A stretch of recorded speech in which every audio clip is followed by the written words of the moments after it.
Magandang araw mga kaibigan. Pag-usapan natin itong napakagandang balita tungkol sa ating Tatay Digong sa The Hague, Netherlands.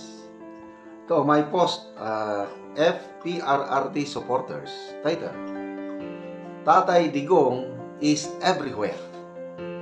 Kahit sa ang sulok daw sa The Hague, Netherlands, nandun si Tatay Digong. So, paano nangyari yun? Nasa kulungan. Ibig sabihin, nakalabas na siya? Hindi. Nandun pa rin sa loob ng detention facility si Tatay Digong. Kailan? Dahil sa pagmamahal sa kanya ng mga kapwa nating Pilipino doon, he is everywhere. Yung tinatawag nila nga standee. Okay. Basahin ko lang muna. The Hague, Netherlands. You will spot him in the parks, at the train stations, in the forest trails, by the beach, even around the ICC building in Scheveningen. Ito yung lugar mismo ng detention facility, ang tawag, Scheveningen. I'm sorry, hindi ko ma-pronounce ng correct. PRRD is everywhere here in The Hague. But more than anything, he lives in the hearts of Filipinos across the globe. Those who know the truth about the kind of leader he was and still is. Maybe it's something beyond what we can fully grasp or explain. But perhaps God really does have His own way of showing the world what kind of man Rodrigo Roa Duterte truly is. He is loved deeply and unconditionally by the people he served. And because of that, he has become more than just a man. He has become a symbol, a cry for justice, freedom, and real accountability in governance. Maybe that truth was just too big to be confined within the Philippine archipelago. Maybe the world needs to see it too. And now, a different side of the story. The global narrative open miss is beginning to unfold.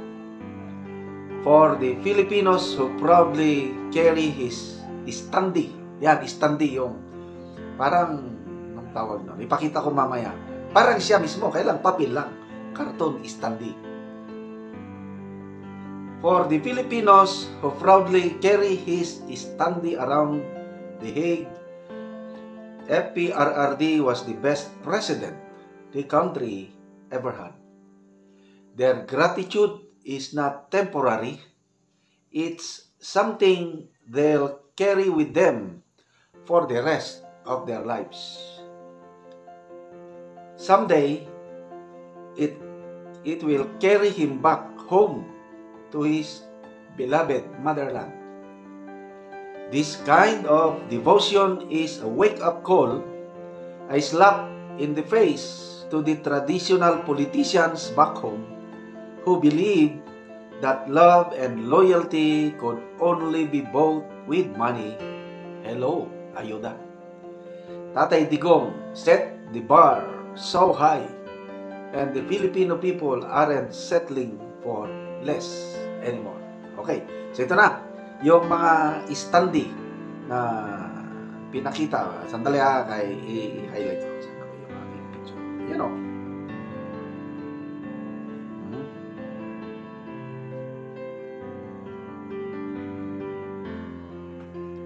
Yan na po ang standee ni Tatay Digong. Kahit saan. Sa mga park, sa Duterte Park, Duterte Beach, Forest, sa mga train station, nandyan. Yung life-size na picture niya, pat cartoon lang o ano. Everywhere siya sa The Hague, Netherlands. Grabe. Magbasa lang tayo sa mga comments.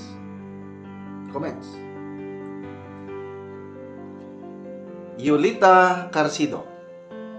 Yes, he is really the best president ever in the Philippines. Monica says, best president ever. Majority of the Filipinos believe and love you, Tatay Digong. We miss you, Tatay Digong. Erlinda Madelo, I totally agree. Longer life for PRRD, I pray. Sino pa itong isa? Nujab Ihinib, we miss you, Tatay Digong.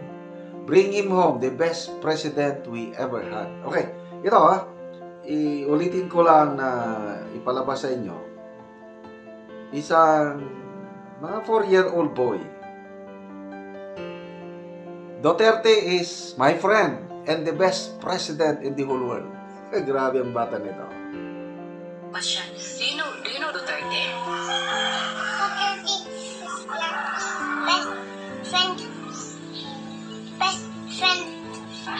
best president in the world.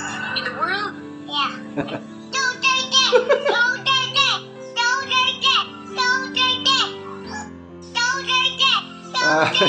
I have a question. Do you know Duterte? Duterte is Best friend. best president in the world. In the Best world? president in the world. Duterte! Woo! Sige ba? Duterte! Duterte! Duterte! Duterte! Basta tayo sa mga comments din dito. My baby loves you, Dada. You love you. Langga. Love Duterte. Murag amo, love. Yeah, no one can deny. Di ba may kantang ganon? For he's a jolly good fellow, for he's a jolly good fellow, for he's a jolly good fellow. Nobody can deny the best president we ever had, PRRD. Okay? Salamat mga kaibigan sa inyong pagtangkilik sa ating channel.